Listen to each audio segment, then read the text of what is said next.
you. Welcome to Caleb Can't Read. I'm Caleb bitch. Terrence. I'm Jordan Rabel.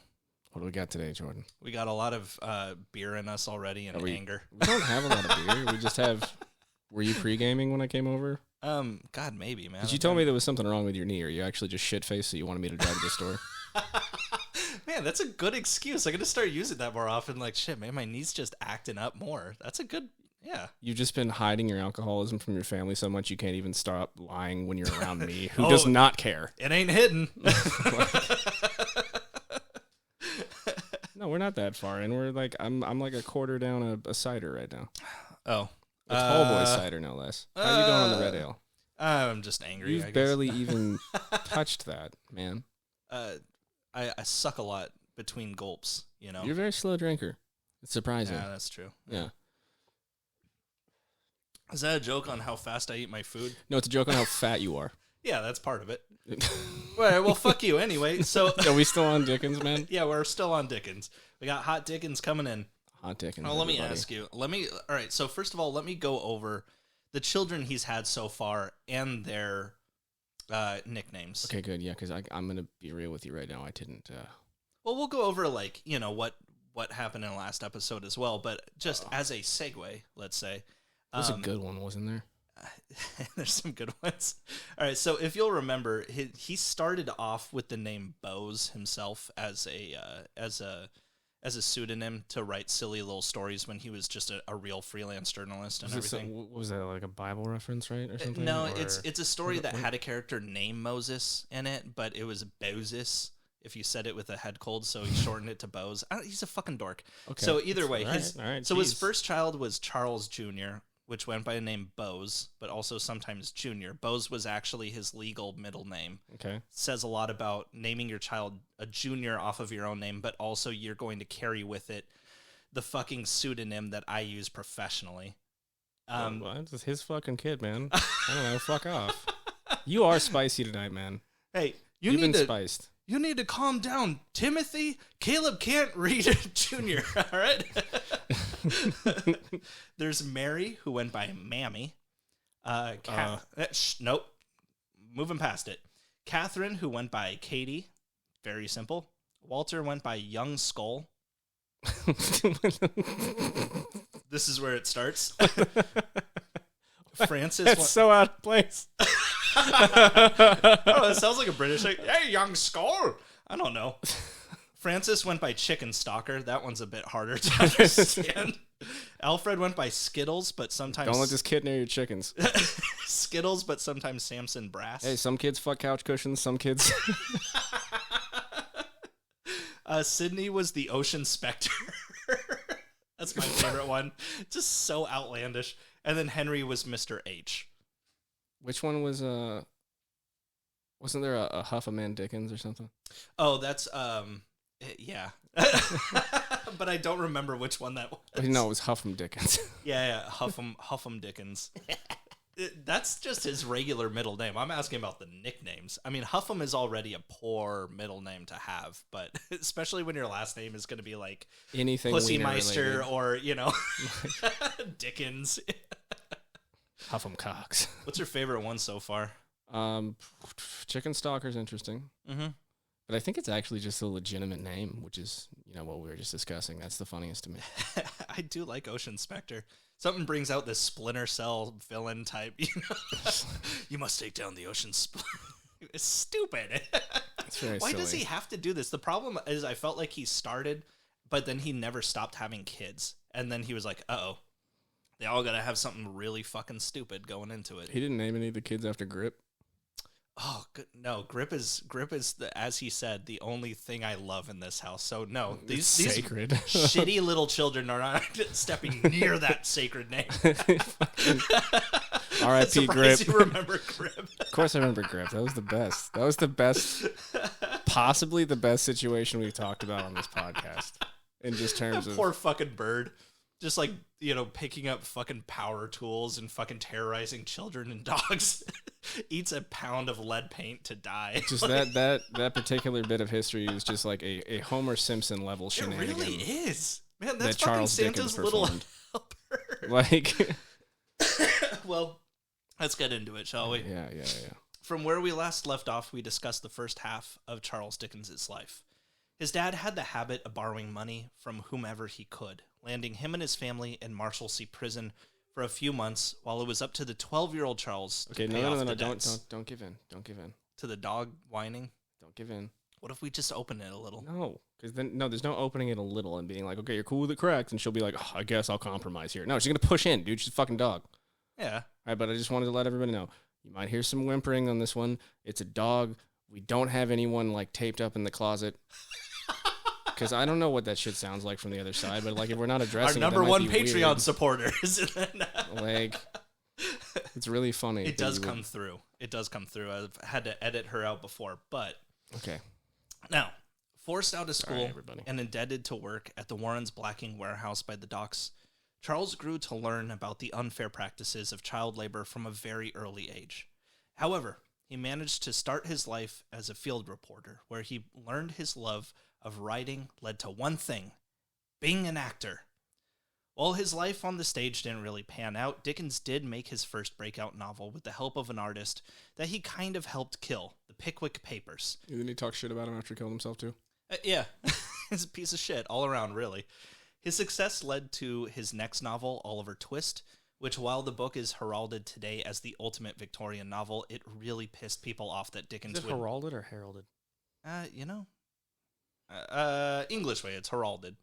Heralded! I don't know. Heralded? I don't know. I'm going to stop using that word altogether. Yeah, it's too intimidating of a word for us here at Caleb Can't Read. Yeah. Sorry, everybody. Just you. Not me. But yeah, Oliver Twist actually kind of pissed people off because Dickens would dare talk about poor people in a favorable light. After several more successes and a visit to the United States, Charles Dickens wrote the ultimate holiday tale, A Christmas Carol. If his reputation as the ultimate English writer wasn't cemented before, it certainly was now. Now, with 8 kids and around 10 books under his belt, we will now delve into the story of 1850's David Copperfield, one of the 38-year-old Charles Dickens's greatest works. Now, the book does have autobiographical elements to it, basically making it about Dickens himself, at least to a degree. It's one of only 2 novels where Dickens uses first person, but there are some changes he makes which are interesting once you know a little bit about his earlier life. For instance, David Copperfield was born 6 months after the death of his father. That didn't happen to Charles Dickens, but it might give you an idea of what Charles really thought about his dad. But David Copperfield's mother soon remarries to a man named Edward Murdstone, who kicks David out of the house so he can get some bang time with his mom. With nowhere to go, David is forced to live with his housekeeper's family, the Peggottys, and the Peggottys treat David like royalty. As he grows up, he falls in love with their daughter, Emily. When David gets older, he returns home to find that his stepdad's sister, just as unlikable as he is, has also moved in. When the Murdstones' torment caused David to fall behind in school, they blame him for that too, and his torture becomes physical as well as psychological. But in the midst of one of his beatings, David manages to bite Edward, his stepdad, and after that, he forces David to a boarding house. Is that what happened to you? Which parent did you bite? Shouldn't have nipped. Of course, the school is just as abusive as back home. While he's away, David's mother gives birth to a baby, but due to the complications of the birth, both unfortunately pass away. This leaves David in the hands of the tyrannical Murdstone siblings, who find that David's education is merely a waste of time and money, while he could be working to help contribute to their income. So if you'll remember, this is pretty much... This is a story now, right? Yeah, but I mean, okay. This is, it's sort of autobiographical, and this is what Charles is kind of feeling like about what his mom did to him. Like, hey, we all went to Marshalsea Prison. The only way that we can pay off our debts because your dad's a lazy piece of shit. You're going to have to actually just go ahead and start working for us, and your sister's going to stay in school too, so fuck you, you can pay for her education as well. And it was like, cool. Like, he carried that hatred for his mother with him for a very long fucking time. I don't think he straight up hated his mom like throughout his life, but he definitely looked back on that as like, this is a pivotal point in my childhood where I should be maybe my first scar on the playground or something like that. And instead it's like, no, my mom is taking me out of school to have me get a real fucking man's job, and it sucks dick, and so do you. So now that Edward sends David off to London to work as someone who applies labels to wine bottles for a company he owns, the process being much like what Charles Dickens went through when he applied labels to boxes at Warren's Blacking. But what David doesn't know is that Edward hopes his partner, Wilkins Micawber, will abuse David just as thoroughly as he has. Unfortunately, Wilkins is all about David, and when Wilkins is falsely accused of coveting funds from the business, he tells David a secret. He actually has an aunt in Dover, one who was there for his birth, but who ultimately broke off all contact with the Copperfields when it was revealed that David was a boy. So David heads to Dover, where he meets his aunt named Betsy Trotwood. Unfortunately, as much as she would like to help David, she can only do so if he allows her to call him girl names and pretend he's her niece. Why? I think I feel why? Like, is this your autobiography? But he requiesces, just hoping to get a fucking break here. So Betsy sends David to a much better school than the abusive one Edward Murdstone sent him to. Is that why? What? They could send him to a less abusive school if he just acted like he was a lady. Mm-hmm. Yep. That's it. There, he lodges with a lawyer named Mr. Wickfield, who lives with his beautiful daughter Agnes and his business clerk named Uriah Heep. It turns out not only was Uriah Heep the one to steal from Wilkins Micawber's work and frame him for it, but he plans on doing the same thing to Mr. Wickfield. And then he's going to bang his daughter. That's his ultimate plan in this. That's his big bad guy plan in this. I feel like there may be some underlying, I don't know. I'm not going to go there.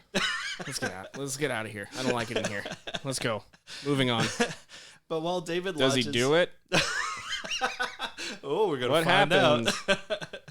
But while David lodges with Mr. Wickfield, Uriah Heep just sees him as someone else to sink his fangs into and begins defrauding David's Aunt Betsy as well. After David bands together with a few friends he's collected throughout the years to triumphantly send Uriah Heep to prison, the book kind of carries on like it wasn't supposed to. Did he bang his daughter? No. Unfortunately not. Is that what you're getting at? No, I'm just curious, man. No, he didn't. Wrap up all the fucking loose ends here. Like, the girl David first loved, Emily Peggotty, she ends up moving to Australia. David marries a random girl, but then she dies, and then he moves back to London and marries Agnes. I'm not sure why Dickens just threw a couple unhappy endings into this, but honestly, I don't really care. I like the rest of what I've read from Dickens, but I will admit David Copperfield was ass. I know by the time Charles Dickens dies, he feels like this was his greatest work, but it's not. He just feels that way because it's somehow about himself. And I know this book is also one of Dickens's most studied, and there are things about the writing and themes that delve way deep into why it's brilliant, but bro, a boring story is a boring story. So David Copperfield is about, how long did he have to pretend to be a girl? That's what you're hung up on. Yeah, I thought that was the whole time. He actually, well, no, he does it like from the time that he. Okay, I missed something here, and that made it a little weird. Do you know why you missed it? Because it's a confusing story. I tried to break it down I didn't tell the points. Story. You told it to me. No, I know, but hey, he told it to me, and it was still boring. I'm just saying you can't call it confusing, and that's why I'm confused when you told it to me just fucking now. You'd only do that if I read it. I will say, so basically the book is a whole bunch of conversations that are dry and pretty fucking droll and not a lot of action happening. There's a lot of characters, and this is a problem that Charles Dickens is going to go down. He's going to build more and more and more characters, and it's going to get kind of shitty. And I feel like this is kind of where it starts, honestly.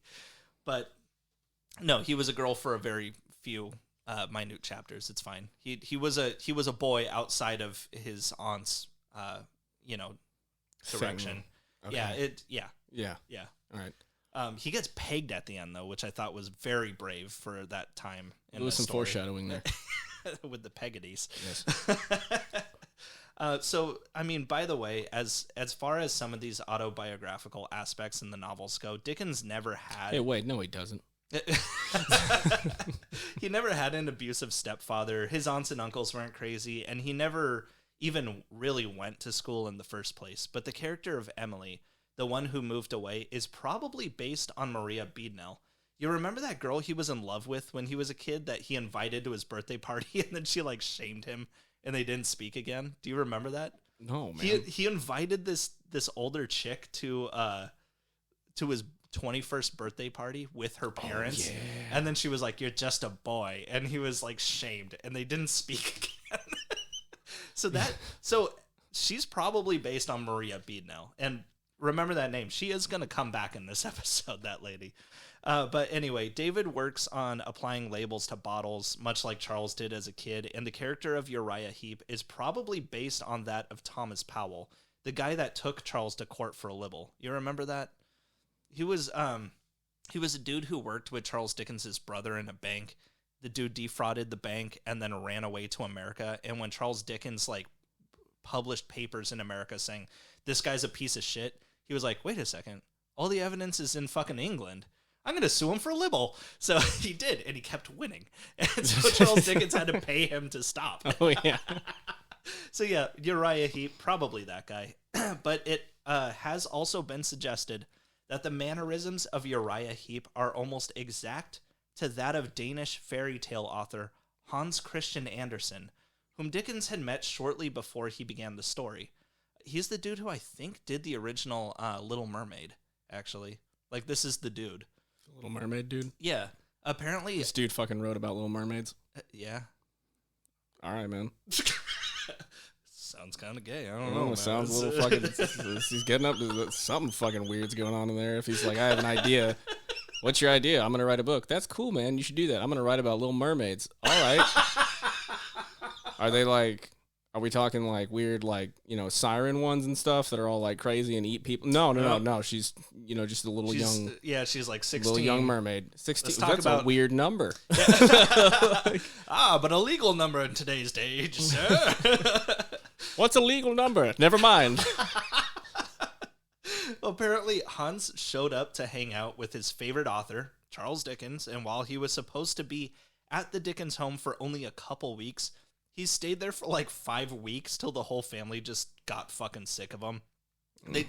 They talked about this one time where Hans Christian Andersen read an unflattering review of one of his stories, and he just wept face down in the dirt while the whole family watched.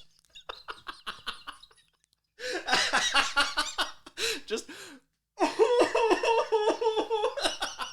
Jesus, grown-ass man. Don't let him read reviews, I guess. God damn. Speaking of which, Dickens... God, this man would have killed himself nowadays. Jesus Christ. Have you heard of this website called 4chan? Oh. Look, maybe we're taking this out of context. What the fuck did the review say? Honestly... Did he do this a lot? Because if he didn't do it a lot, that might have been a really gnarly review. Like, I don't know. Hans Christian Andersen is on the list of authors, but I haven't gone into any of his shit yet, so I don't know. Like, maybe the review was like, actually, we can tell through the reading here exactly why his father doesn't love him. And then they just break it down. Like, hey, guys, this guy made a whole story about mermaids that are 16, dude. They are 6 fucking teen. That is weird, dude. And he's just, it's not weird. It's not weird. It's in the title. She's little. How little is she supposed to be? What? Well, speaking of which, Dickens' fame actually... I like mermaids. He's just scribbling in his Lisa Frank journal. Today someone was mean.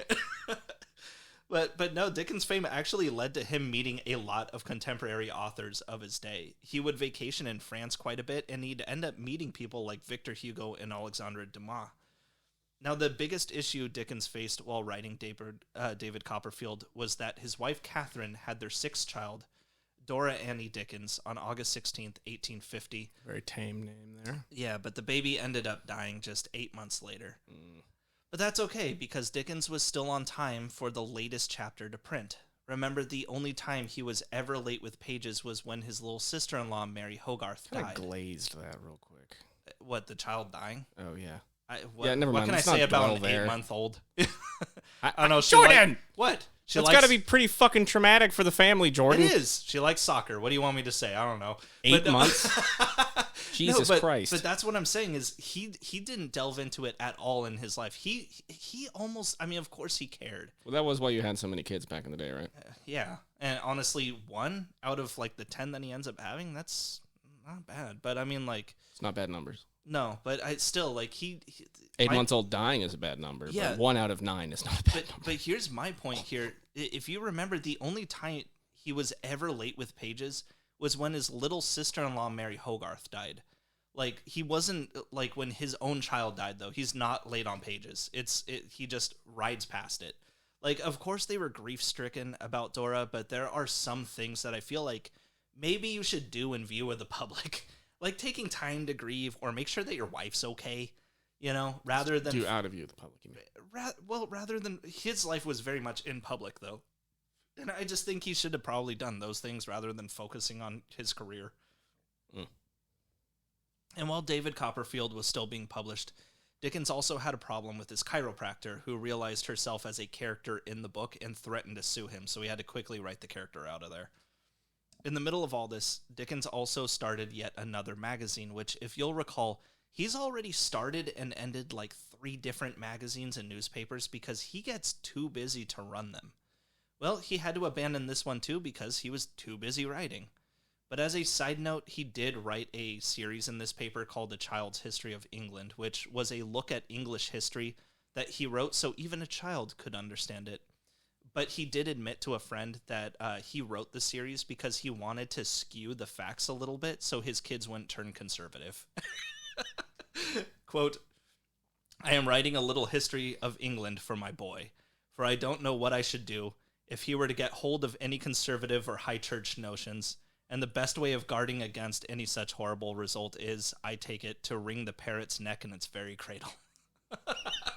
No, I wasn't saying he's killing birds. Don't give me that look. I'm just saying. Okay, as long as he's not insinuating he's going to kill birds, I'm fine. Yeah, that was my fucking issue there, Jordan. No, he loves birds. We know he wouldn't kill a bird. He wouldn't kill Grip. Anyway, it was on March 31st, 1851, that Charles Dickens' father, John Dickens, passed away. He was 65 years old. He apparently had a bladder disease that he just didn't tell anyone about, probably so they wouldn't force him to spend money on a doctor, until it became a bad enough problem to kill him. His death certificate lists the cause as, quote, "rupture of the urethra from old standing stricture and consequent mortification of the scrotum from infiltration of urine." Not a bad way to go. Oh my god.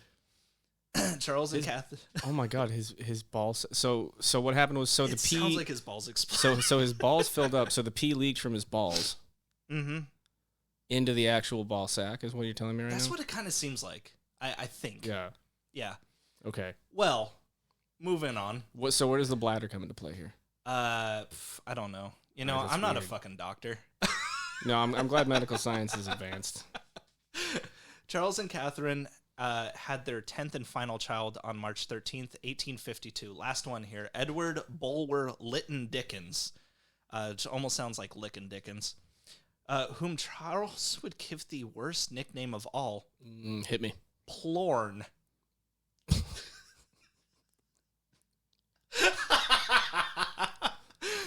I don't know. Look at him. The kid's Plorn, man. Now, here's the thing. When I first did the research on this and everything, I didn't even at this point second guess it. I was like, sure, man. Kid's name is fucking Plorn. Plorn with an L. There's Plorn.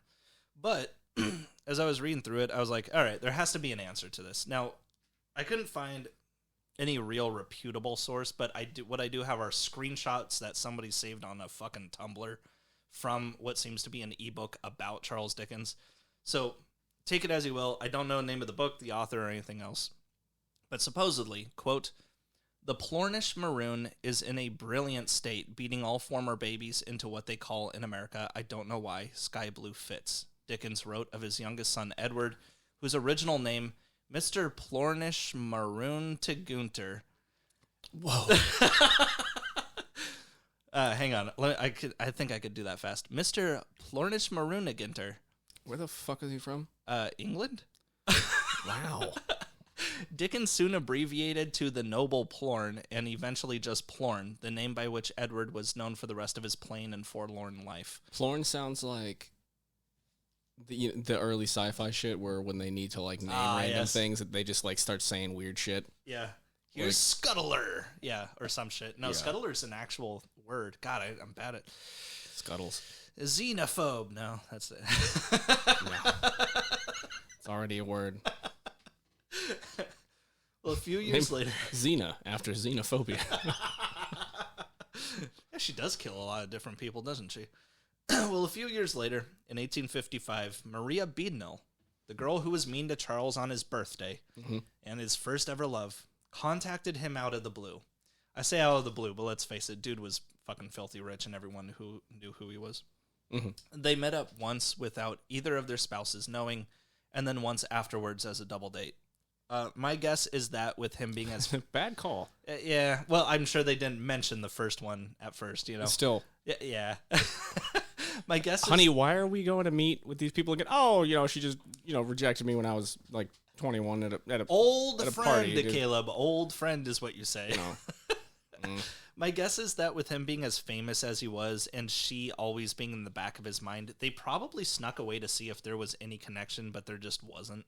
And then afterwards, they just felt obligated to do the double date or something. Anyway, Charles was unimpressed with how Maria had turned out, and as much as she wished to meet him a third time, he never bothered writing back.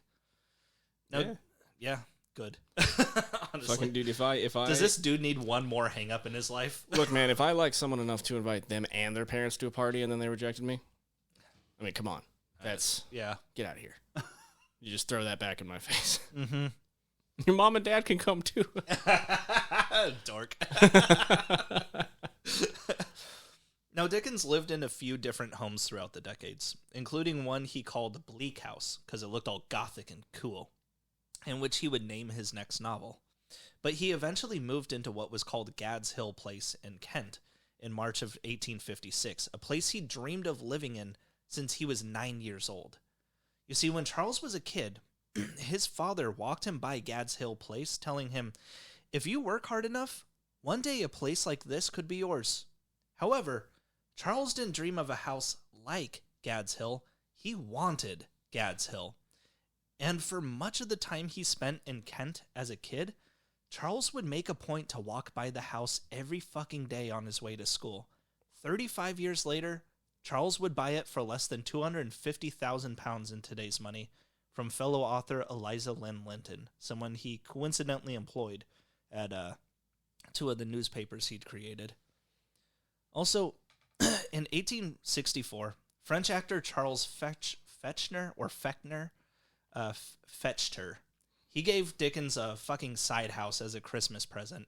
You remember that mission in Red Dead Redemption 2 where you had to build that fucking house? Oh, yeah, I love that song, man. Build a house, build a house. Yes. So bad. It was like that. The dude basically showed up with an instruction manual and the means in which to build one. So, he was like, just here. Give me a heavy Lego box. Yeah, it's like fuck. Merry Christmas, Charles. Pick one. And it was like that. Yeah. So. Dickens ended up building this extra house on the other side of the road from Gad's Hill Place, which was also property he owned. And then he built a fucking tunnel underneath the goddamn road to connect them. Sick. Yeah. I mean, what else would you do? Now we're getting back into good Charles Dickens shit, which is just like really wild spur of the moment bullshit. This is mostly so that no one has to see my son plorn. The plorn chamber. The what? No, my son. Plorn. Oh, okay. It's still weird, but... Some of Dickens's final works would be completed in this house that he regarded as his writing hut. So whereas, we've talked about this before where, Roald Dahl had a writing hut in his backyard and, he had, a fan and a pretty typewriter. Much just like a trailer.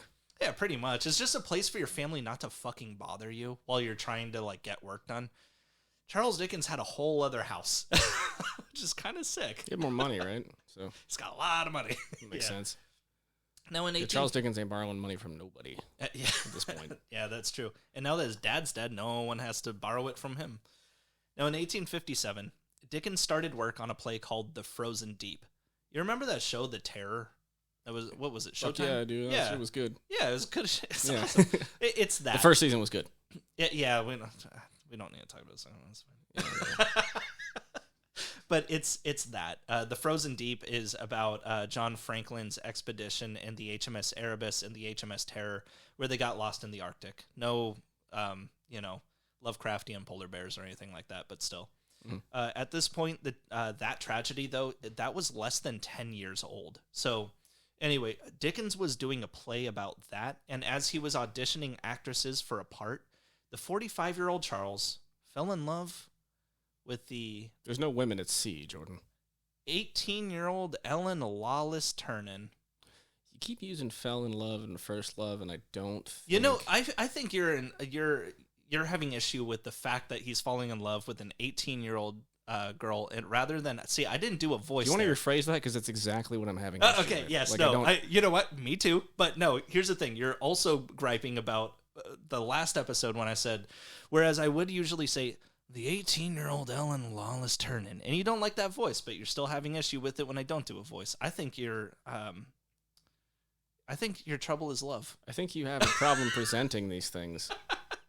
What's wrong with falling in love with a... told you. No, there's nothing wrong with legally falling in love. That's not...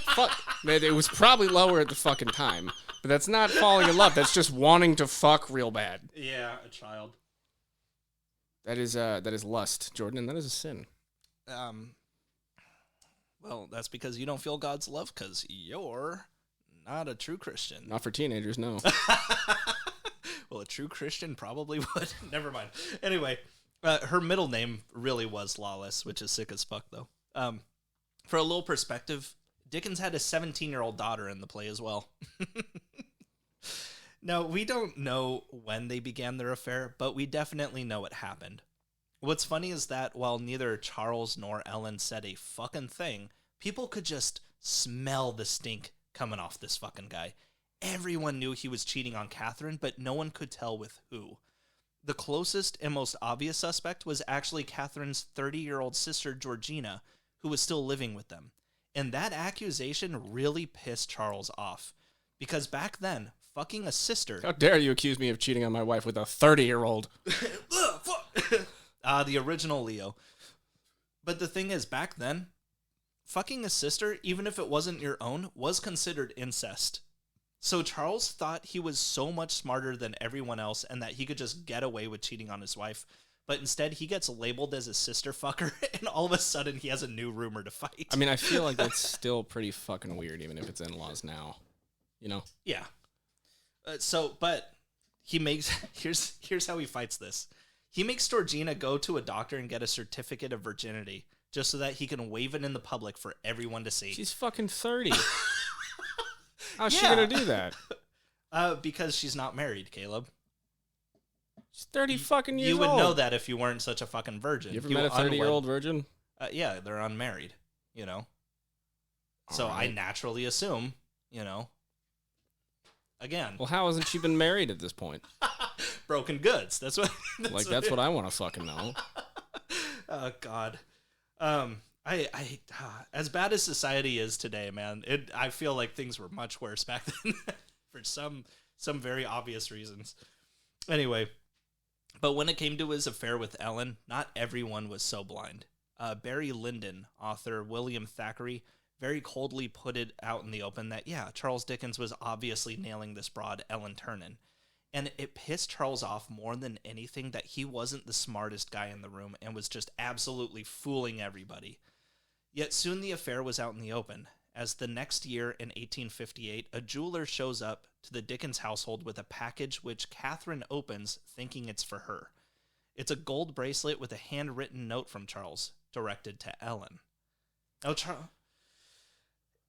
Now Charles did what Homie, put the note on after. Yeah, hand it to her. You know? Like, what the fuck? Or just say it to her face. I don't know. No, Charles did what he could for damage control. Specifically, he accused his wife of not loving their children and tried to have her institutionalized. Good guy. Sounds reasonable. Good guy. But when that didn't work, they just got... Hey, you cheated on me. You don't love our kids. No, hold on. No. Hey. Don't you go talk to those doctors, you son of a bitch. Opens up a window very loudly like, yeah, it's weird. There's something's going on with my wife. I think she's maybe a little crazy. I think maybe she doesn't love our kids. I think maybe there's something wrong with her. Wait, guys, we better go. Do you guys hear that? We should go help. Where's our dog nets? But That didn't work, and they just dragged this woman off to a hospital. No, it's fine. She's not a virgin. Damaged goods. So, where's our certificate? It's not there. I mean, my God. But yeah, when that didn't work... Wait, was this certificate of... Apparently it was a thing. Yeah. Certificate of virginity. He got it for his wife's fucking sister. Oh, you had to have just been paying people off for that. I mean... How the fuck? Well, in Virginia's... in Georgina's case. Georgina the Virginia. Where's your hymen? I lost it the last time somebody checked. Oh, fair enough. All right, here's your paper. I mean, yeah, honestly, I mean, God, I don't want to get into it, but there's no way that she didn't get curious in her 30 years and didn't stuff something up inside her, for God's sakes. Oh, Jesus. All right, I'm just saying. You've seen what Victorian furniture looks like. Everything looks like it's got a nice round knob to it. Like, get curious. Also, just, she's fucking 30. She's had sex. I know. Well, but in her case, I honestly don't know if she had. She was basically living with the Dickens. I don't even know if this is the path we should take in questioning her actual virginity, just the silliness of the fact that there were certificates for it. I'm not taking a side here. I'm just saying. But anyway, so when trying to institutionalize Catherine didn't work, they just got a divorce after 22 years of marriage, which Dickens really wanted to avoid this because back then, famous people just didn't get divorced, so the whole thing caused a huge scandal. Not like today, where instead we see them get married and we go, why are you fucking bothering? Like, who cares? You don't do that. Yeah, they're hot people. They're not going to stay with one person. That's insane. Stupid. They're far too hot for that. Exactly.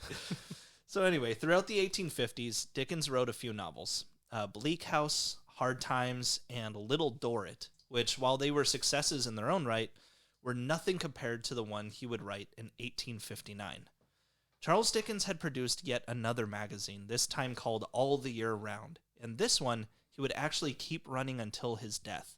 The magazine reported on world events like the U.S. Civil War, new scientific discoveries like Darwin's theory of evolution, but it would also serialize two of Dickens's greatest works, the first of which, in June of 1859, was A Tale of Two Cities. In classic Dickens fashion, the opening paragraph is all one sentence, and perhaps the most famous sentence Dickens ever wrote. Quote, "It was the best of times, it was the worst of times. It was the age of wisdom, it was the age of foolishness. It was the epoch of belief, it was the epoch of incredulity. It was the season of light, it was the season of darkness, it was the spring of hope, it was the winter of despair. We had everything before us. We had nothing before us. We were all going direct to heaven. We were all going direct the other way. In short, the period was so far like the present period that some of its noisiest authorities insisted on its being received, for good or for evil, in the superlative degree of comparison only." Okay. You ready for a Modelo? Hang on. No. You know what? Go ahead and crack me one, though. I'm going to want variety. Yeah. All right. Yeah, I'm ready for it. Good for a double fisting. Let's go. Yeah, thank you. You got a third koozie.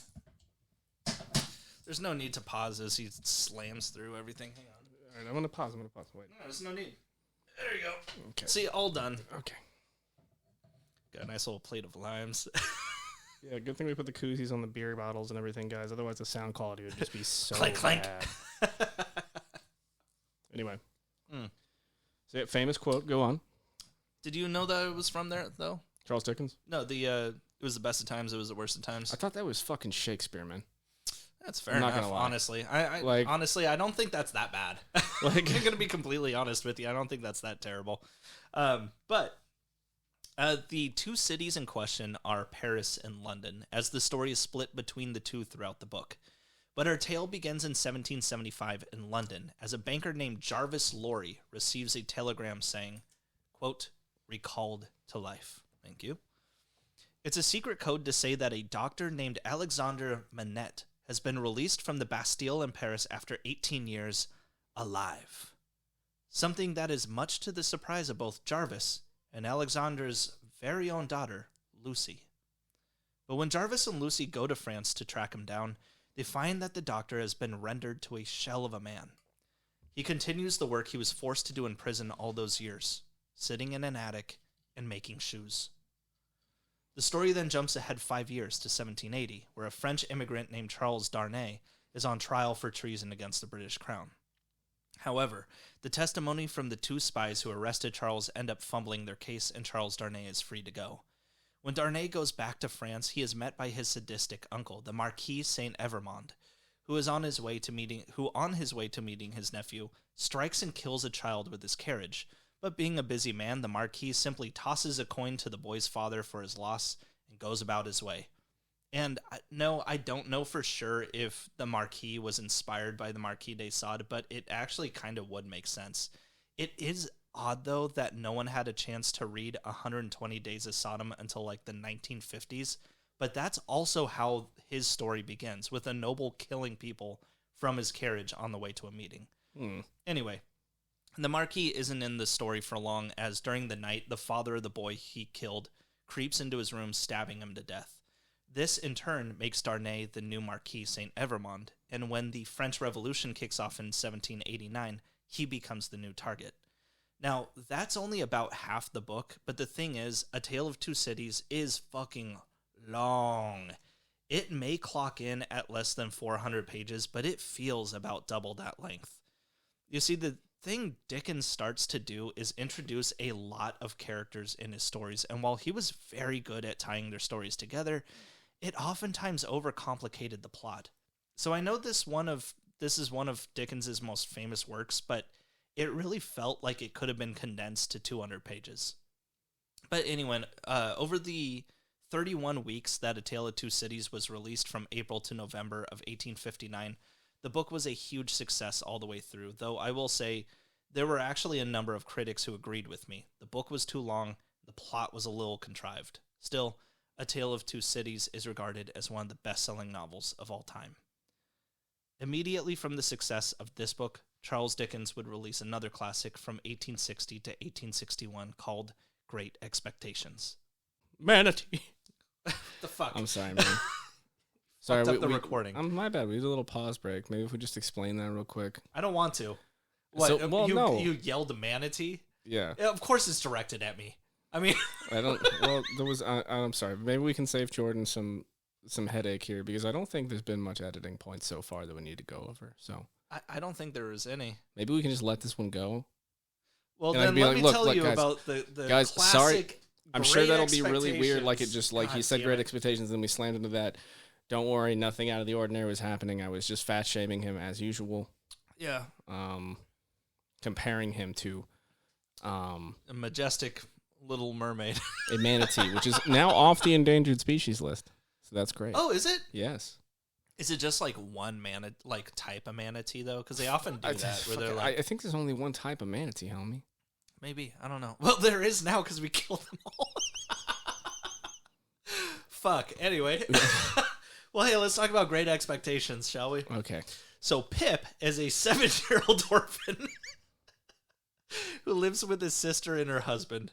And one day as he visits the grave of his parents, he runs across an escaped convict who says he won't kill Pip if he just brings him some provisions.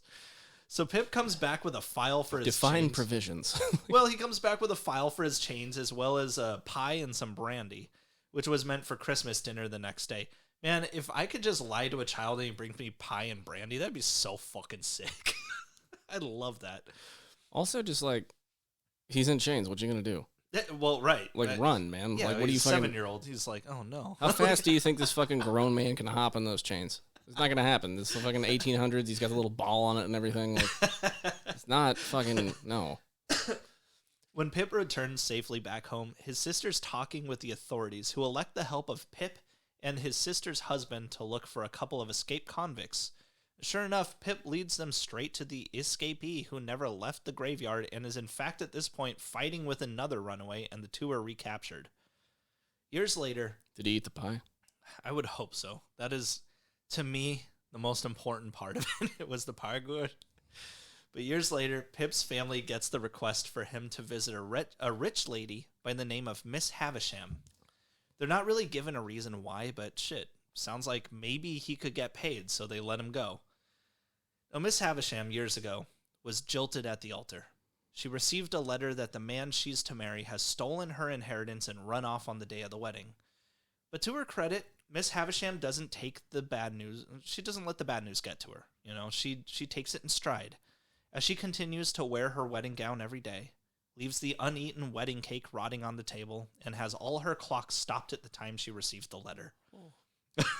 Oh, okay. Let's send Pip here. Never give up.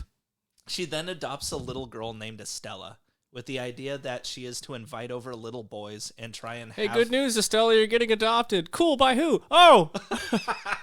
Oh, God. She invites over little boys and has them try and fall in love with Estella, and then she'll have her break their hearts. So she just vicariously creates a heartbreaker to, like, children. Like, she's still in the dress? Yeah. Like a horror movie. Yeah, she is. Now, among these boys is Pip. But unfortunately for Miss Havisham, she actually seems to quite like him. And when Pip receives a bunch of money anonymously to start an apprenticeship under his sister's husband, who's a blacksmith, he figures it's Miss Havisham who gives it to him, but she's just too embarrassed to tell him that he's won her over. So you see, it's a nice little... Yeah. It's not weird or creepy or sounds like Crimson Peak at all. Well, I mean, it's kind of relieving because, like, the way it's headed is like, oh, this woman's definitely going to be a serial killer. And then she's like, you break their hearts. And you're like, okay. Oh, thank God. Oh, no, I don't fucking break an 8-year-old boy's heart. Whatever. Call him just a boy on his birthday. Yeah. That's how I'll take my revenge on society. Damn, was Dickens Miss Havisham this whole time? But when Pip gets older, he finds that his benefactor was not in fact Miss Havisham, but the convict he fucked over when he was a kid. This guy had apparently been transported to Australia, and when he was finally released, he struck it rich, and he's attributed his success to Pip ever since. So while Pip doesn't feel right taking this guy's money, he does get to know him a little bit better. Turns out the guy he was fighting when the cops came looking for him is another convict named Compeyson, who just so happened to be in prison for defrauding some rich old lady and leaving her at the altar. It's the guy coming around. Yeah.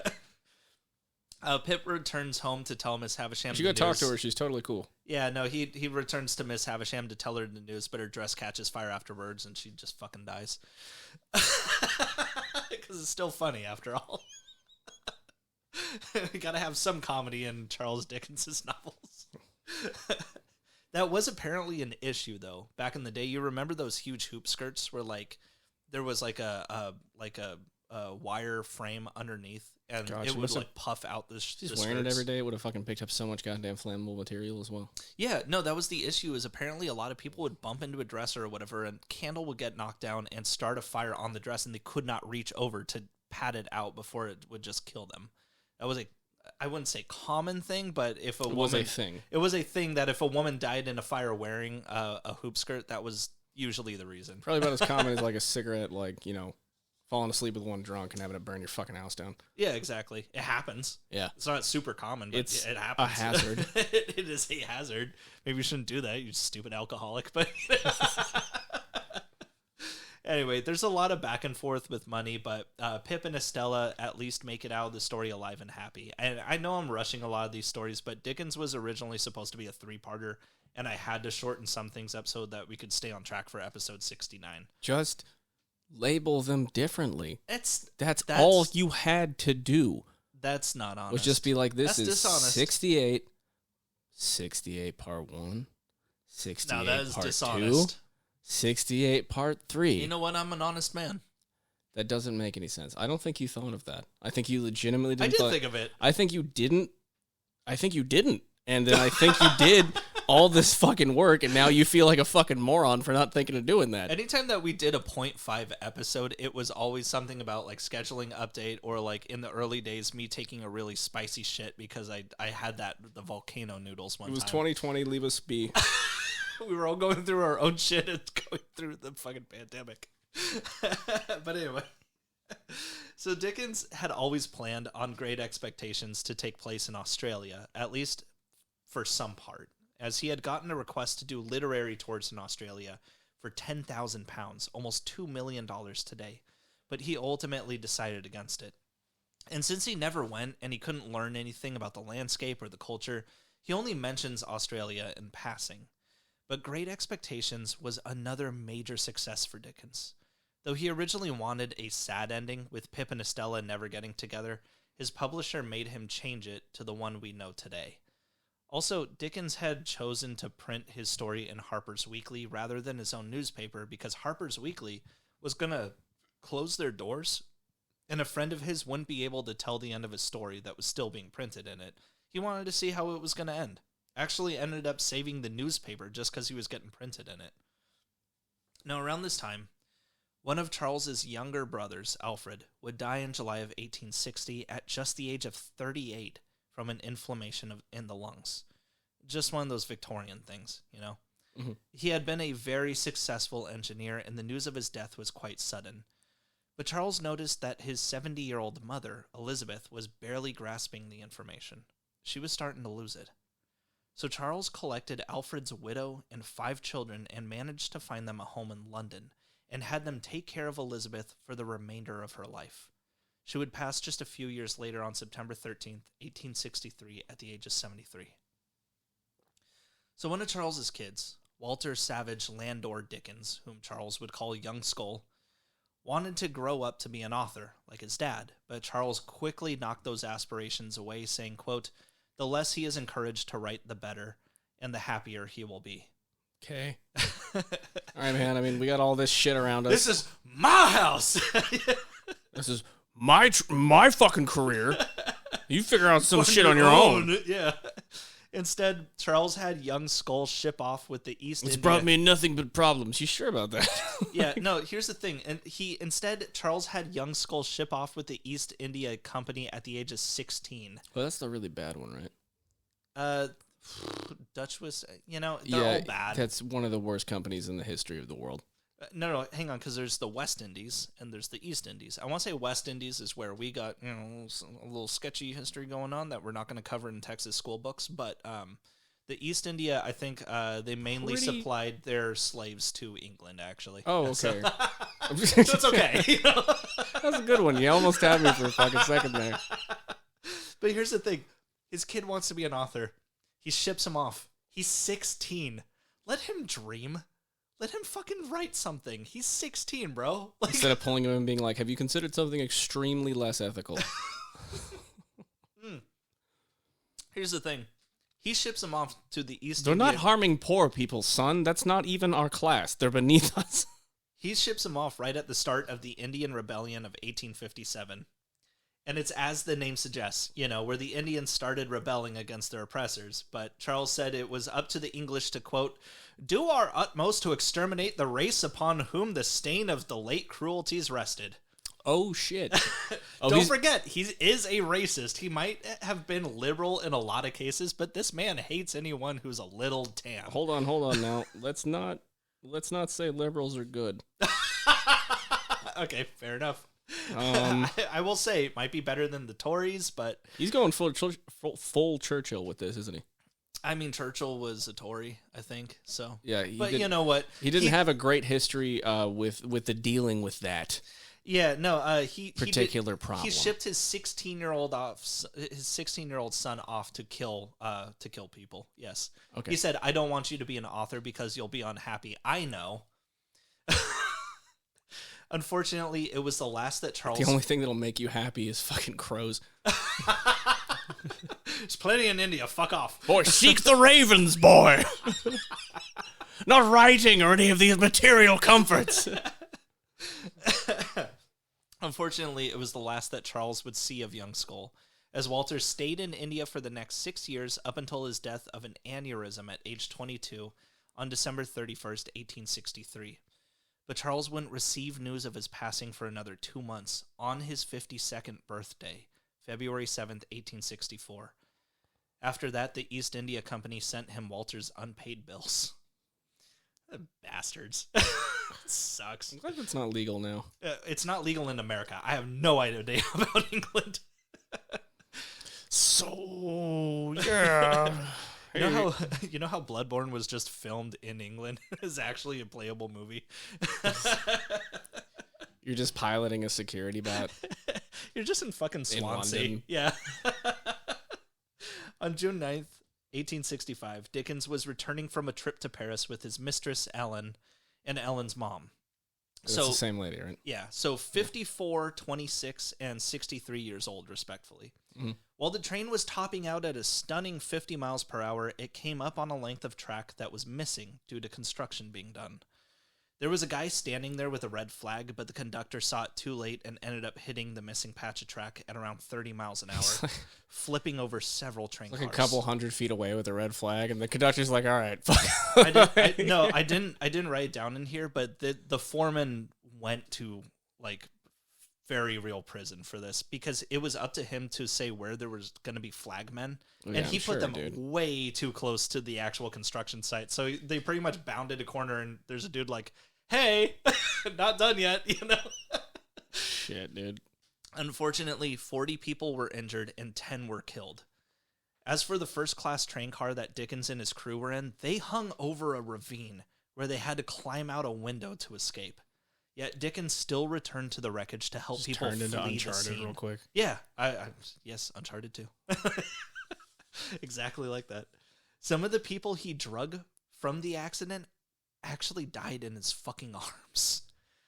As he was leaving the wreck, Dickens went back for the manuscript he was working on, the last novel he'd released before his death, called Our Mutual Friend. For whatever reason, Charles Dickens ended up with a fear of trains. The whole thing, according to his son Henry, really changed him. Quote, "I have seen him sometimes in a railway carriage when there was a slight jolt. When this happened, he was almost in a state of panic and gripped the seat with both hands." But the incident did give him the inspiration to write a ghost story called The Signal Man the following year, which is neat. Dealing with our trauma. Mm-hmm. A couple years after Dickinson's divorce, actress Ellen Ternan left the stage and was fully supported by Charles. And by the way, we don't know they were lovers, as Ellen burned all the personal letters between them at a poor attempt at a cover-up. So, you know, why would she have any motive to do that? Oh, well. However, we just traveled together, and a bunch of people said that we did, but no. Here's the thing. I do find it interesting that after that crash, when the train company was put on trial, Dickens refused to get on the stand as a witness because he didn't want to be questioned about who he was traveling with. That doesn't sound like a friend. Even when Dickens talked about his experience as a postscript at the end of Our Mutual Friend, he doesn't give a full list as to who he was with. Ellen, on the other hand, was very open about their relationship up until he died, and then she pretended they were just friends for whatever reason. So, from 1864 to 1865, Dickens completes his final novel. But Our Mutual Friend was one of the few Dickens books I read that really bummed me out because of how long it was for the sake of being long. Turns out people back then had the same gripe. But after the huge success of Great Expectations, no one was brave enough to discredit Charles Dickens. So all the reviews were like, "It's not that I don't like it. I would never say that. But there are a lot of characters, and it does come off as a little confusing." And honestly, I had to audiobook this one. It's fucking boring. It starts off with a dead body and everything, but by the end of the book, I have no idea what the fuck happened. I was even looking up, like, I don't know, fucking Spark Notes and shit, trying to, like, what did... And like, by the end of, like, the book, I'm just like, none of this matters. Who gives a fucking shit? This book sucked. Anyway, Dickens... All right, dude, damn. I'm sorry, but I spent a lot of time on this book, even for an audiobook. And I was like, this book fucking sucks. This was such a waste of time. Anyway, Dickens had a fondness for America ever since he first visited in 1842, and had always planned to return sooner than he did. He wanted to go back in 1861, just after he'd finished Great Expectations, but then we had a little war where we fought a bunch of guys who still ended up in seats of power today. Anyway, when Dickens returned in 1868, just after the Civil War, he saw an America that had greatly changed from what it was 24 years before. Remember, he sided with the Confederates. Wait, what people from 1868 are still in power today, Jordan? No, I just mean the people who kind of fought on that side. It's a state's right to choose. They're dead. Oh, good. Yes, thank you. You're right, Caleb. Thank you. I just don't think that you said that well. Oh, you said the people. Yeah. Confederates. They're still in seats of power today. Were they injecting them with some kind of like crazy like Nazi and like Captain America, but Captain Confederate, Lieutenant General? Wait, wrong. Whoa, not that America. Yeah. Well, Captain Alabama. But remember, he did side with the Confederates when he first went. He was against our treatment as slaves, but he thought it was the states' rights to choose. Oh, yeah. But in regard... Oh, no. Yeah. In regards to the cruelty he saw before with runaway slaves, he had much less sympathy toward Native Americans, whom he said their lack of civilization should be the reason we, quote, civilize them off the face of the earth. I'm going to let that hang in the air. Charles Dickens was a fucking prick, all right? Jesus, dude. It's just yeah, no, we've already gone off on this, but just the fact that he just can't make that jump from caring about like poor people to like caring about a true enlightened centrist. Like dude, like hell yeah, man, socialism, but not for those. Like okay, man. Like But you're making it very clear that you're not viewing these as people. Well, hey, you know what though? Dickens apologized. Oh, good. No, not for any of that, but actually for how he depicted white Americans in his 1844 novel Martin Chuzzlewit. Mm-hmm. He admitted in an after-dinner speech that the Americans he portrayed in his novel were supposed to satirize the people he found annoying when he first visited the country, but only using the bad with none of the good made it seem like he just hated Americans, which he didn't. And this speech was such a hit with the American crowd that all subsequent copies... He wouldn't want anyone to think he was besmirching people who were benefiting from slave labor. No, Jesus, they're just, hey, they're capitalists. The speech was such a hit with the American crowd, though, that all subsequent copies of Martin Chuzzlewit had the speech printed in the back.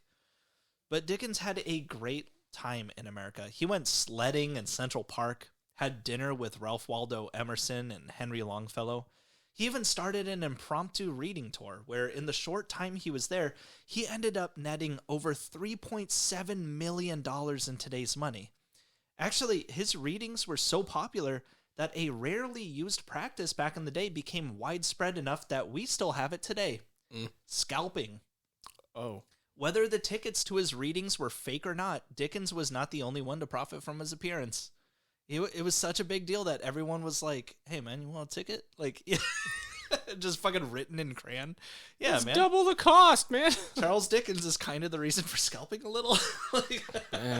We can't blame him for that one. No, that's somebody else. I mean, really, if not him, it would have happened eventually. It would have been somebody. It would have been. Yeah. We can blame capitalism for scalping, but we can definitely blame him for being fucking racist.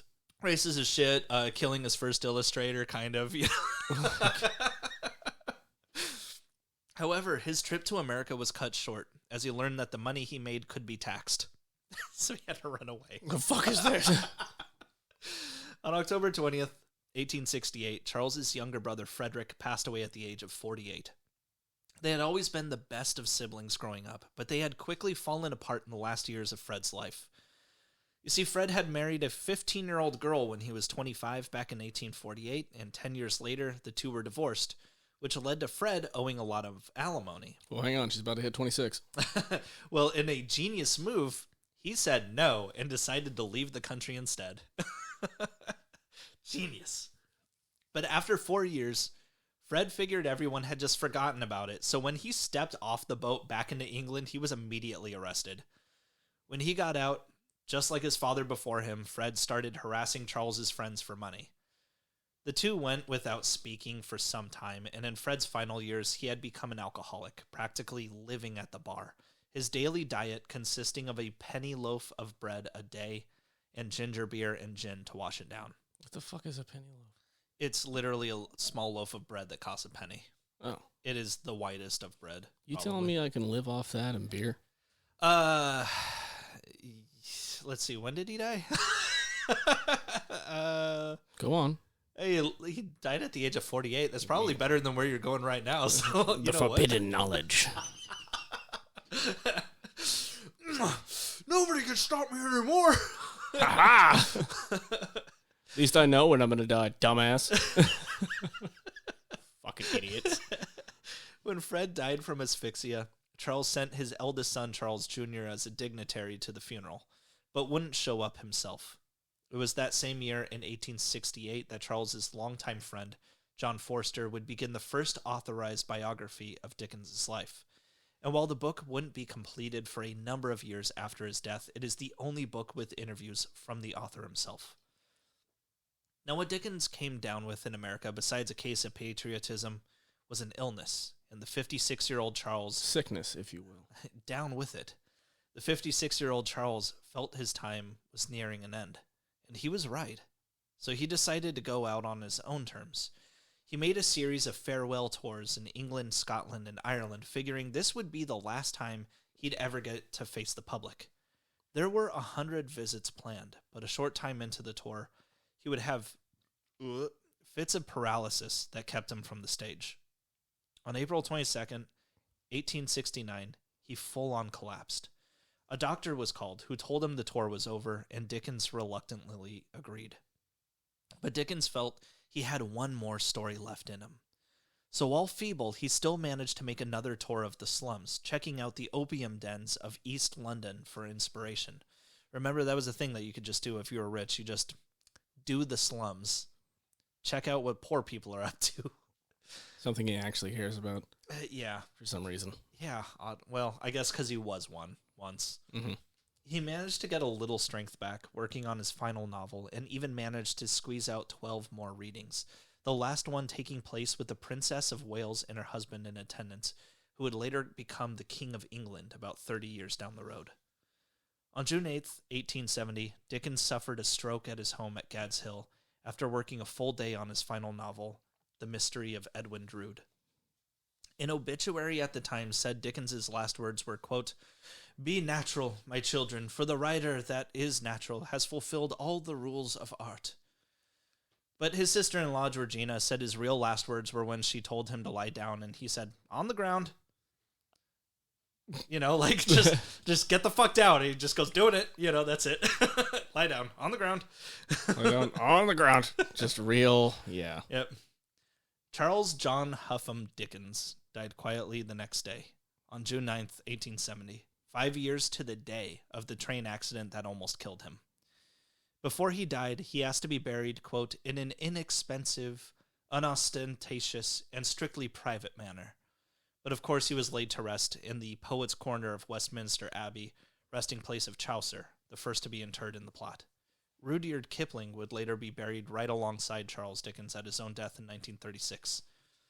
Dickens' epitaph reads, "To the memory of Charles Dickens, England's most popular author, who died at his residence, Higham, near Rochester, Kent, 9 June 1870, aged 58 years. He was a sympathizer with the poor, the suffering, and the oppressed." Shut up! Hey, stop it! No laughing! All right, man. And by his death, one of England's greatest writers is lost to the world. His will stipulated that his money be split between Georgina and his surviving sister, Letitia, as well as his servants and children. I'm sorry, it still fucking gets me, man. I'm sorry. Like, fucking... was waiting for it. No, we're going to move past it. Okay.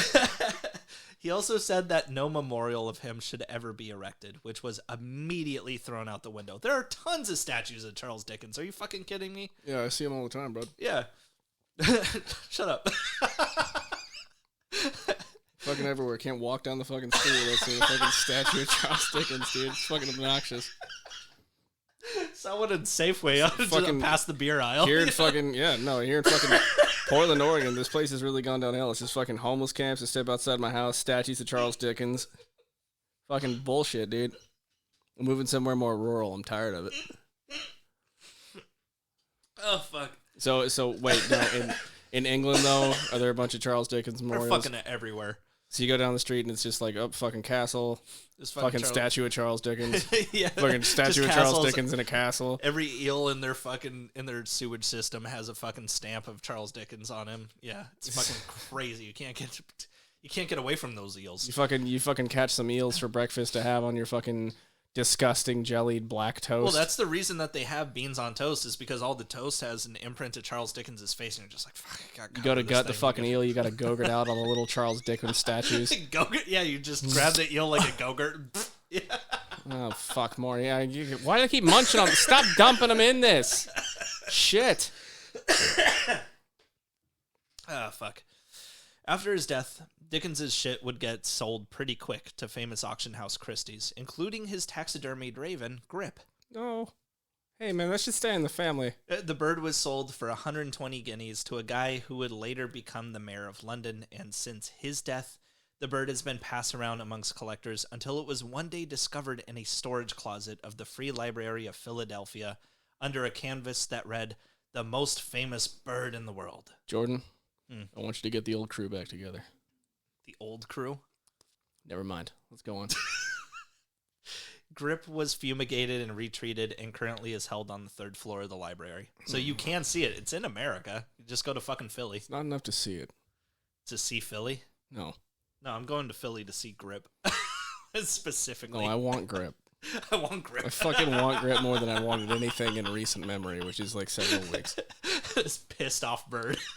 Fucking want it real bad. Now, what would have been Dickens's last novel, The Mystery of Edwin Drood, was famously never completed and was on par to be his creepiest novel yet.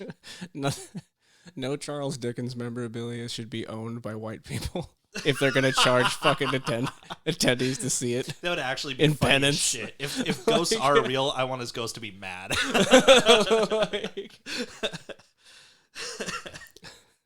So anyway, The Mystery of Edwin Drood, only half the story was fleshed out with no notes indicating what was planned for the rest.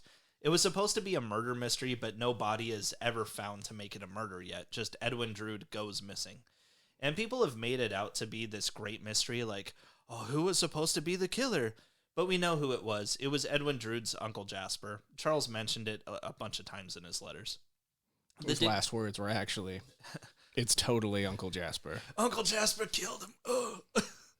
The Dickens Fellowship even held a mock trial in 1914 that convicted Jasper as guilty. It was the dorkiest sentence I've ever written.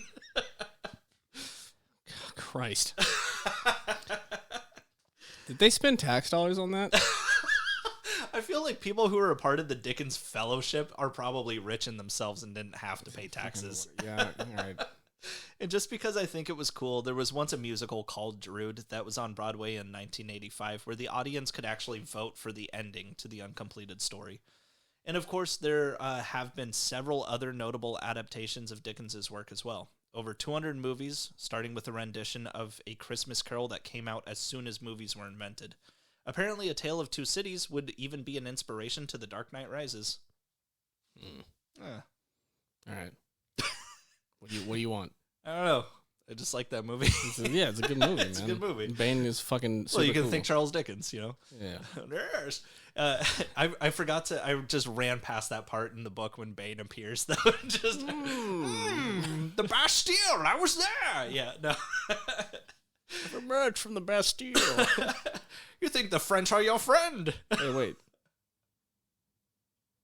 That makes sense, though. I mean, What? actually. What?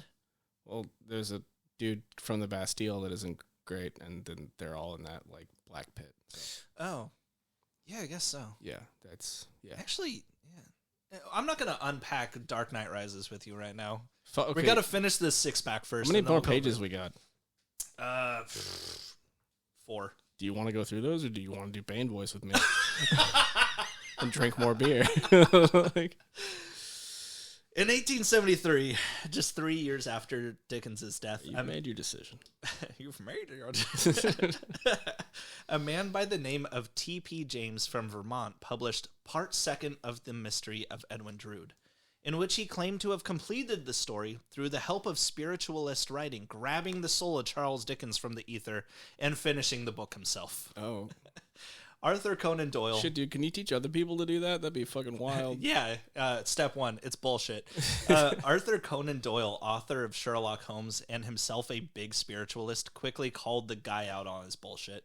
Dickens was actually one of the first members of what was called the Ghost Club since its inception in 1862, by the way, where he and a bunch of other dorks would find mediums and expose their lies. The thing was... Nice. Well, the thing is, they figured if there was an afterlife, it was discoverable through science, but whoever was scamming people on it were also fucking up any progress that could be made. You know, bullshit artists should not be a career. Yeah, but you got to remember, like, the 1800s especially was, like, we were making so many scientific breakthroughs that were, like, revolutionizing tons of shit. However, like, we've had spiritualism for, like, hundreds of thousands of years before this in human civilization, and so we were like, so here's an unknown science, and we'll call it a science, you know, until it's not a science anymore. We got to figure out if ghosts are real, you know, but... Don't laugh, all right? Look, there's a bunch of people with YouTube careers making money off of that same concept today. Oh, I know. You think I've been through Tinder and I didn't fucking know that? Oh, what? Oh, because you were ghosted? No, I was referencing astrology. Oh. But our Nostradamus episode is... Yeah, that's some dork shit. God damn it. Stop. Come on. I feel like people are mostly joking when they bring it up, but I've known at least one person that was very serious about it. One? Yeah, actually. I know, right? And in Portland. Stay married. Although, most of the time, I just don't ask people what are their reflections on astrology, thank God. Their reflections. Yeah. Yeah, no, that shit is fucking, oh my God. Damn. Anyway. Actually, the Ghost Club would dissolve after Dickens's death in 1870, but just 12 years later in 1882, it would be born again, this time with people in attendance like W.B. Yeats, Sir Arthur Conan Doyle again, and Julian Huxley, brother to famed author Aldous Huxley. Now, in the time since his death, Charles Dickens has been classified as a Christian author. And this is mostly because he was indeed a Christian who also happened to be an author, though very few of his writings are religious. He did see himself as a Christian. He believed in the teachings of Christ. But he also thought Catholicism went a little bit too far. He thought being forced to kneel was oppressive. Almost as oppressive as, being in chains in fucking America. At one point, he wrote a book for his kids called The Life of Our Lord, which was, he felt, the history of Jesus Christ. The book became Did this dude try to rewrite the Bible? You know, he like took the writings and he was like, I'm going to take a little bit of liberties here, I guess. Mm-hmm. And Jesus said, I'm not a fucking Tory, at least, you know. The book became a tradition among the Dickens family to read during Christmas time and was later published for the public after his death. That's real sweet and everything, but I would like to talk about something else that was a little unchristian to Dickens, and that was that he was a hell of a racist. One of the bad guys in Oliver Twist, Fagin, was described as a Jew, and it really felt like Dickens maybe held... like he may have left that out. Well, he maybe held... Yeah, because we can talk about it here. Okay. Because you know why? Why didn't we talk about them? Because it didn't fucking matter. Well, then why are you bringing it up? Because it mattered to him now. I'm just saying, timing-wise, would have appreciated that context earlier. Why? It didn't matter then. The only hint you gave at anti-Semitism in previous episodes discussing this man was with Ebenezer Scrooge, and you very fucking quickly just like, whoop, don't worry about that. Like, you were like, oh, with his long nose and his love of money, and I was like, what the fuck, dude? And you were like, don't worry about it, moving on, which is exactly what happened, and now here we fucking are. Well, with Fagin... Here's the thing. So he was described as a Jew, and it really felt like Dickens maybe held a little resentment towards them. I feel like for Ebenezer Scrooge, he would have brought it up at the very least. Like, here's the thing. In his stories, if somebody's Jewish, he's bringing it up. That's why I feel like Ebenezer Scrooge was not. But... who knows? Okay, but if you're about to tell me this man has a history of anti-Semitism, I do not believe that. Honestly, could be. And honestly, I'm okay with it being a Jewish character that Charles Dickens is. It's another reason for him to be a piece of fucking shit. If he were to make a Jewish racist caricature, but then not realize he was even doing it because he was so fucking racist, I would believe that. Mm. But do you think that he would have made Scrooge the good guy at the end of the story? I don't Well, that's what I mean. So here's the thing. Now, it seems like no one really bothered to ask him about this, But when Our Mutual Friend came out years later, people noticed there were Jewish characters in there as well that weren't as bad. So when someone asked, like, hey, man, did you learn from your past mistakes and realize that anti-Semitism isn't cool? Like, I noticed you made the villain an Oliver Twist Jewish and was wondering what that was about. He fucking said, quote, "It unfortunately was true of the time of which this story refers that the class of criminal almost invariably was a Jew." So he's saying that he didn't get sympathy towards Jews. It's just that Jews got better. Oh, okay. Yeah. Right. That's... Yeah. But he recognizes, good on him, I guess. Like, what the fuck? Oh, all right, here we go. Let's go. Well, regardless of his views, most people just decide to enjoy Dickens for his work. He was a favorite of Tolstoy, Dostoevsky, Jules Verne, and George Orwell. Vincent van Gogh even once wrote to his sister that A Christmas Carol was keeping him from killing himself, though that clearly didn't last. Dickens's ex-wife, Catherine, had died on November 22nd, 1879, at age 64. As she did so, she handed a stack of letters from Charles to their daughter Kate, telling her, quote, "Give these to the British Museum, that the world may know he loved me once." She was buried alongside their 8-month-old daughter, Dora, in Highgate Cemetery, who had died nearly 30 years prior. Just 6 years after Charles's death, his side piece Ellen Ternan got married to a guy who was 25 while she was 37, but she was pretending to be 23 at the time, so he didn't know. Would you believe that? I don't know. Clean eating. Let me see your virgin certificate. I don't know, maybe if I was like 60. Yeah, she also never told him anything about getting dicked down by Dickens, and I don't know if he ever found out. She died in 1914 at the age of 75. As far as children's kids went, his son Sidney, the Ocean Spectre, as he was called, joined the Navy at a young age, but was set back a year's pay and seniority just 4 years into his career for quote-unquote misconduct. It was probably drunkenness. But he climbed the ranks back to lieutenant by the time he was 24. As much as his father was proud of his career as a sailor, he also thought Sidney was after his money a little too often, and at one point wouldn't allow him in the house for fear that he would start doing what his father John did and just start ransacking shit for things he could sell. Sidney's sister Mammy, who herself was a drunk, thought of her brother with, quote, contempt and horror. But as soon as Sidney got his rank of lieutenant, he died at sea on April 22nd, 1872 at age 24, where he had a burial at sea in the Indian Ocean. Francis, or Chicken Stalker, as he was known, served in India as mounted police for 7 years before inheriting some... What, just the name? No, go on. Okay. Served in India as mounted police for 7 years before inheriting some of his father's money at his death, but he quickly blew through it and asked his Aunt Georgina for help. She got in contact with the Governor General of Canada, who as it turned out was a family friend, and got him a job as a Mountie. This landed him a position at Fort Pitt near the Saskatchewan-Alberta border. However, in 1885, the Indigenous people of Canada felt like they were being massacred just a little too often. So 200 Cree warriors stormed the walls outside Fort Pitt, which consisted of only 22 Mounties, including our own Chicken Stalker. Francis had to negotiate because they were fiercely outnumbered, and one of the officers captured by the Cree had his fucking heart cut out of his chest and eaten in full view of everyone at Fort Pitt. It's so sick. Fuck around and find out, man. Yeah, Jesus. for real. Just, how do you feel about on Thursdays? We sometimes get to go to the fort where... Oh, Jesus! Oh, shit. So Francis basically gave the Cree an unconditional surrender, and the Cree chief allowed the Mounties some time to abandon their posts, which they did.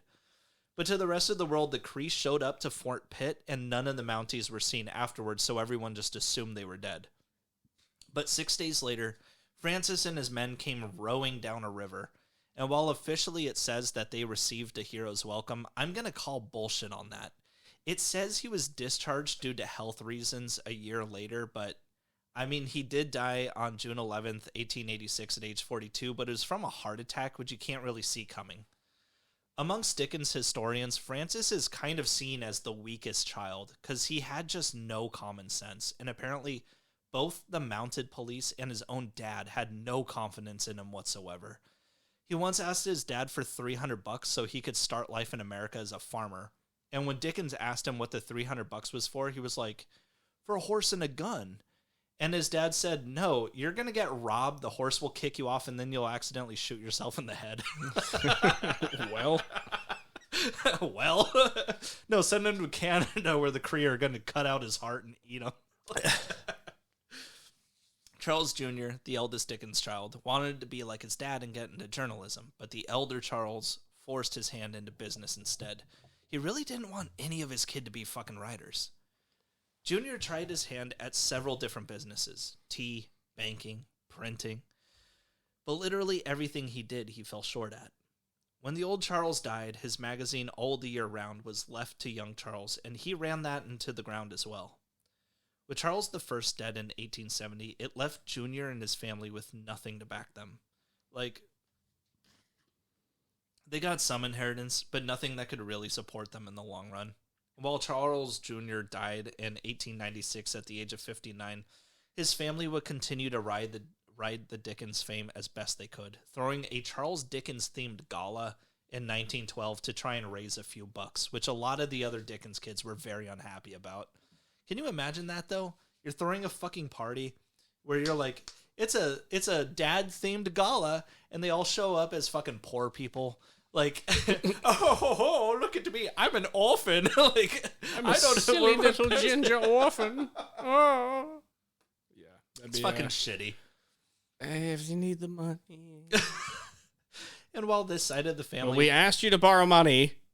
Yeah. It felt wrong to threaten you with doing this instead of you giving us money, so here we fucking are. Like, well, while this side of the family were embarrassing themselves for a quick buck, they were still very up their own asses about the Dickens name. Like, Charles Jr. disowned one of his kids for marrying a barmaid, yet one of his kids one of his other kids also went on to die of an opium overdose. Hey, man, we're poor now, too, by the way. Yeah. Like, oh, I'm sorry. Am I just living off the fame of my father? Like, Charles and Catherine's second child, Mammy, lived with her Aunt Georgina for quite a while after her father's death, but her drinking caused a lot of fights. At one point, there was something she did that caused most of the family to cut her off from their lives completely, and she later went on to live with a clergyman and his wife in Manchester. We have no idea what it was that pissed everyone off. She died in 1896 at age 58, just 3 days after Charles Jr. They were buried on the same day. Maybe it was a build-up and they were just sick of her shit. I mean, it could be. They were buried on the same day, though I have to imagine everyone showed up to one and not the other. I do find it interesting, though, none of these kids are reaching fucking 70.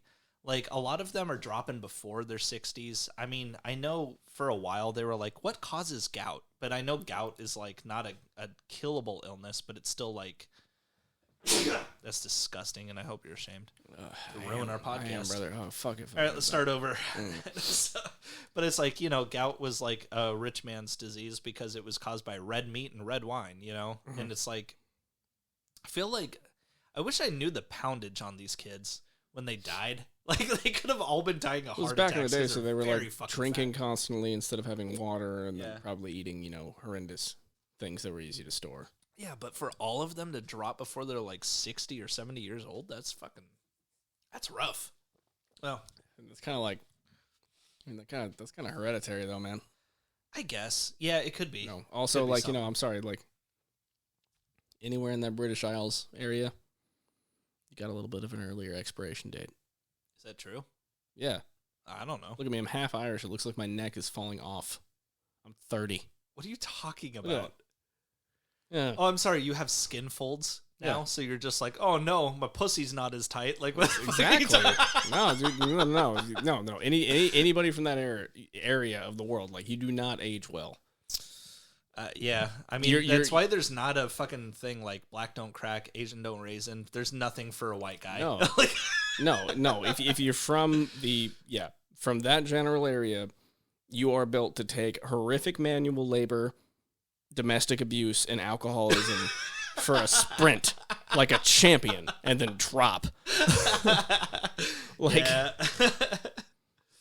It doesn't matter how much I work out. I'm still going to look like I'm able to pull a cart. Like that's just what my family's been doing for fucking 400 years. Like, it's not coming out any different.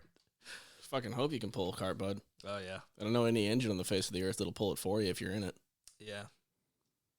Well, I'm sad now. No.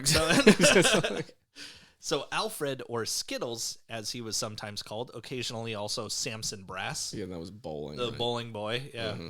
Immigrated to Australia in 1865 at the age of 19, partly because Charles Dickens thought he had the most to prove out of all of his kids, and he didn't want any of them to be too much of an influence on him, though Charles did say that Alfred was, quote, steady working, though not in the least brilliant. He also wanted one less kid asking him for money and figured Alfred would have a hard time doing so if he was half a world away. So he sent Alfred on a ship to Australia to see if he could make his own fortune on the new continent, which wasn't completely random. This was around the time that a big gold rush was happening in New Queensland. And you know what? Alfred did very well for a bit. He stayed in Australia for 45 years, where the youngest son, Edward Dickens, good old Plorn, later joined his brother in 1868 at the age of 16. He and Alfred would start their own stock agency, but a recession hit Australia in the 1890s, and both brothers ended up destitute. Edward Plorn Dickens would die at age 49 in 1902, and Alfred Samson Brass would die 10 years later in 1912, age 66. Kate Dickens married the younger brother of her father's protege and collaborator on his plays, Wilkie Collins, but he soon died, and she ended up with an Italian painter. They were both very involved in the art scene, as such were good friends with J.M. Barrie, as a matter of fact. Kate died. Was he the fart guy? No, that's James Joyce. J.M. Barrie was Peter Pan. Oh, that's yes. Kind of worse. Definitely it is worse. Definitely worse. I will say, J.M. Barrie seemed like a joy to be around, even if he was creepy. But James Joyce was an asshole. Like, it just fucking sucked. So. He became what he loved. The fart. He became what he loved and what he ate. Beans. What he smelled. Ass? Was he an ass? Oh, I see. He was an asshole. Butt. Kate died in 1918 at age 89 from quote-unquote exhaustion. Just being old. But you know what? 89? Fucking good on her. That's the oldest Dickens yet. By a lot. By a lot. By like 3 decades. Finally, we have Henry Fielding Dickens, Mr. H., who became a barrister and served in London's courts, becoming perhaps the most successful Dickens child. He later became a judge where one prisoner interrupted his sentencing by saying, quote, "You ain't a patch on your father." Like, you ain't shit compared to him. And Henry says, "I quite agree with you. What do you know of my father?" And Guy says, "Well, I have read some in prison."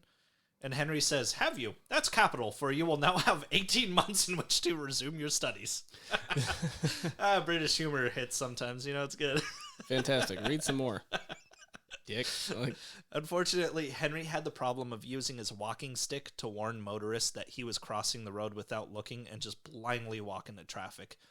I don't know if you know anything about London drivers, but they do not care about human life. On December 16th, 1933, Henry crossed the Chelsea embankment near the Thames and was instantly struck down by a motorcyclist. He died 5 days later on December 21st, 1933, at age 84. He was the last surviving child to Charles Dickens. And while Charles and Catherine they had kids, right? Huh? Some of these people had kids? Well, here's the thing. While Charles and Catherine did have 10 kids, most of them never had kids of their own. But it's this guy. It's Mr. H. He carried on the legacy by having like a fucking billion progeny. So there are tons of people who are direct descendants to Charles Dickens alive today. Now, although that would mark the end of the Dickens children, there's actually one other guy who showed up in 1900, claiming to be the son of Charles and Georgina Hogarth, his live-in sister-in-law, the one who he forced to get a fucking... And you're like, haha, no, you motherfucker, if you knew anything, you would know... But here's the thing. That they didn't smash, and he was smashing an 18-year-old. But, yeah, because 30 is gross. 30 is icky. But he had the proof to back it up. Hector Charles Bulwer Lytton Dickens came from Australia with a diamond ring that was, in fact, given to Charles Dickens in 1854 by none other than Alfred Tennyson. And there was even an inscription that proved it was the genuine article. Hector said the ring was passed down to him when his mother Georgina died and was proof of his lineage. But as it turned out, Georgina was still alive. She wouldn't die for another 17 years. So while the ring did indeed... Because she wasn't a Dickens. Yeah, so while the ring did indeed once belong to Charles Dickens, he had passed the ring down to his son Alfred, Skittles, that during the recession, which closed down his business in Australia, he ended up selling the ring to this guy for a quick buck. Hector Charles Bulwer Lytton Dickens was really a man named Charlie Peters. Although a problematic man, Charles Dickens was, without a doubt, the most popular writer of his time. We have movies, plays, and songs which will always keep him and his characters alive. Characters which have become a trademark for him, as macabre characters with doofy names will always be known as Dickensian. My sources today: David Copperfield by Charles Dickens, Heritage Press, 1937, charlesdickensinfo.com. A Tale of Two Cities by Charles Dickens, Barnes & Noble Classics, 2004. Great Expectations by Charles Dickens, Bantam Classic Edition, June 2003. Our Mutual Friend by Charles Dickens, Dover Thrift Edition, 2017. The Mystery of Edwin Drood by Charles Dickens, Signet Classics, 1961, and Wikipedia. Fuck. Yeah, man. Yeah, that was thrice, right? Huh? Was that a three-parter? Or? No, that was two parts. Well, it was a three-parter put into two parts so that we can make for 69. Damn. I know, but that guy went through a lot. And he died at what age? Like 58 or something? Yeah. God damn. Something low. Some low numbers there. But at least Agrippa is still around, and that's what matters. But if you'll remember, he had at least 3 other birds, including a fucking eagle. Something tells me he cared less about the birds and more about terrorizing his children. Builds character. He just thought it was hilarious, probably. Plorn, though. Plorn. Not a great name. You can't name a kid Plorn in any... They didn't even call things porn back then. No. Plorn. They didn't even have pornography. Plornography. What's pornography? But he's an asshole, I mean, yeah, definitely extremely racist. Honestly, as anti-Semitic as somebody was back then too, I feel like a lot of the times he just felt like, no, I'm actually a progressive in that Jews got better. Really saying that to somebody is just so fucking goddamn, dude, are you serious? Because he still said all that shit about Indians, Native Americans, black people. He was always just well, maybe if they did better, we wouldn't have to wipe them off the face of the fucking earth. Well, no. He did really great influential work, but he definitely wasn't viewing brown people as people. No, and I mean... Which is kind of the thing. I will say, luckily, I don't recall there being a single person of color in his books because, God forbid, how he would have portrayed them. It would have been bad. I mean, even Rudyard Kipling, who didn't come that far after him, even he was I learned the error of my ways after a time, but it was still he never wrote anything that was an influence of hey, you shouldn't be racist, blah, blah, blah. Instead his shit is the white man's burden and Gunga Din, shit that's today very much, although he discounted all that by the end of his life. He was just yeah, I don't know, learned my lesson. Charles Dickens never learned his lesson, I feel. No, he did not. But anyway. Yeah. All right, we'll see you guys on 69. 69. 69. Yeah.